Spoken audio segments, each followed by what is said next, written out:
Bu safar Xitoydan zakazimiz bor. Ya'ni Xitoyda qo'ziqorin yetishtirish va ularni konservalash bilan shug'ullanadigan kompaniya O'zbekiston va SNG uchun umumiy mahsulotlar katalogini qildirdi. Tanishamiz. Bugun gaplashadigan saytimiz kamprom.com sayti.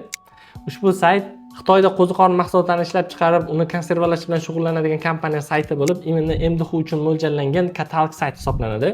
Ushbu katalog sayt uchun biz katalog qismi va produksiyalar qismi, kontakt va tez so'raladigan savollar qismi qilganmiz va sayt tili bitta tilda, rus tilida MDH uchun mo'ljallangan universal tilda o'zlari shunaqa narsani tanlagan.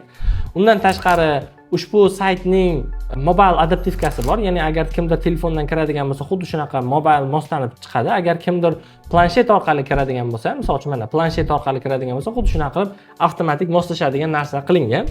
Undan tashqari ushbu saytda barcha kerakli ma'lumotlar joylashtirilgan katalog sayt hisoblanadi.